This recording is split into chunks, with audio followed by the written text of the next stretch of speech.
I have been a midwife for 32 years. Almost 20 years, and there isn't really anything else I'd want to do.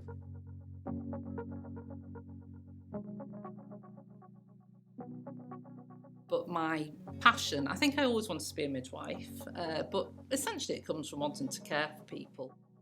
My passion for midwifery is it's about women's health, and it's not just looking at women in our service in pregnancy. It's about actually the future. As a midwife, it's just a privilege to be there at that time of their life. Women are an open book when they're pregnant. They're very receptive to advice, wanting the best for their children, their family. We've got such an opportunity in the profession that we're in to actually change somebody's walk of life. It's exciting. I always feel that, yes, we're in the present and we're looking after women and their families now, but actually, as midwives, as leaders, as maternity services, we're preparing the future of that as well.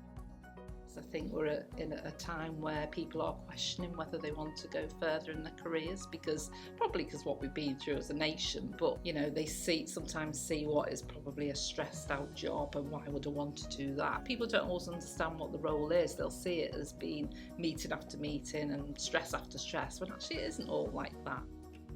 Looking after women, having babies, delivering babies, that is my passion.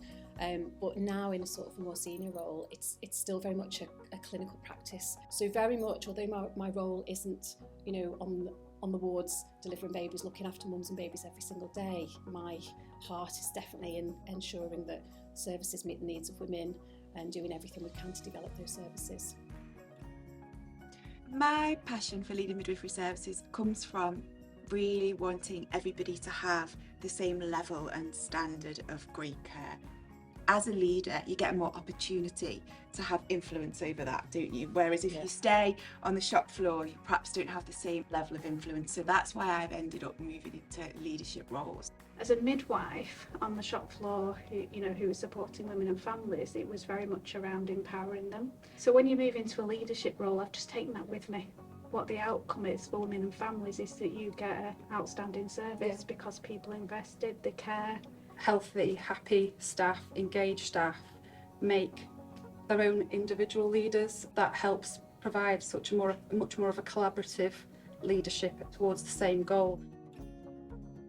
This has been the first leadership course that I've been on actually, and I'm in quite a new leadership role myself, and I've been in different kind of various roles outside of the NHS, within the NHS in research, and I feel coming onto a leadership course like this has enabled me to know how I can harness all those to impact upon the leadership of others. I've been on quite a lot of leadership courses, and this one is different in that sense. It is very much about yourself and first and foremost before you can actually be compassionate and lead other people. It's quite a new way of thinking of things, because I've been in the health service a long time, and the way that we lead, manage, whatever word you want to use, people is changing because people are changing. I think the challenging conversations module that we did was really important. I think the way things are at the minute and the pressures in the system in maternity, it's all about having those kind of challenging and difficult conversations. Because yes, we've had difficult conversations for many years, but it's a different way of looking at it.